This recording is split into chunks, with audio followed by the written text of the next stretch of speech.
all the cuts that are impact on other people have a sort of double, triple impact on disabled people. Cuts, for example, libraries. Libraries close.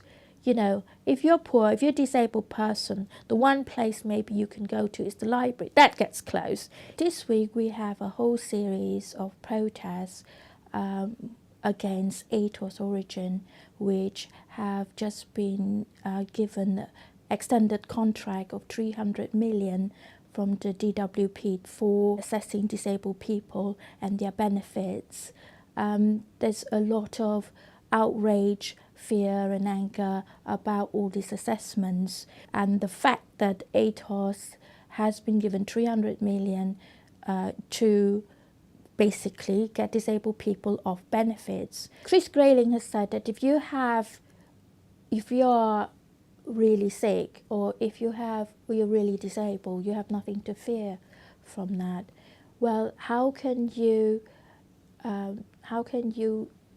judge if somebody is really sick from an interview that lasts about 20-25 minutes, which is a tick box exercise, and given by somebody who has very little medical experience, without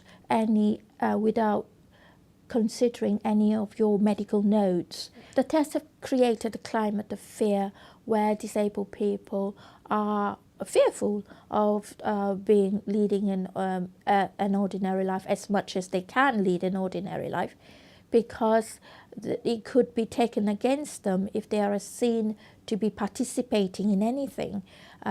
During the march, the TUC March of 26, a few people have said to me that one of the things that they would not take part is because it was said that if they could take part in a march, they can go to work. I mean, the only one way we say is, you know, don't give up, organize yourself. This is a democratic country. But when you think of all the barriers, you know, a lot of disabled people, they can't march. You know, I'm quite capable in the sense that I can get on a train and all that sort of stuff. But even then, there are not that many disabled people who can do that. I mean, and then you take away disability living allowance as well, which a lot of things are hinged on a disability living allowance, getting wheelchair equipment and all that. They're all tied up with the sort of benefits.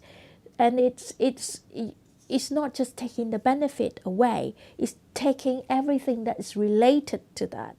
I don't think there have been enough enough coverage by the media of the cuts that are affecting disabled people. It could be because disabled people don't sell headlines. They're not exciting. One journalist have said it to me that it's not exactly a sexy story when we've asked them to come and cover the demonstrations that we have. Said unless somebody actually died, it's not really a story. UK is a wealthy country, and if you look around the world, it had one of the best legislation for disabled people, and now all that is being overturned, and we have been set back to the Victorian age, really.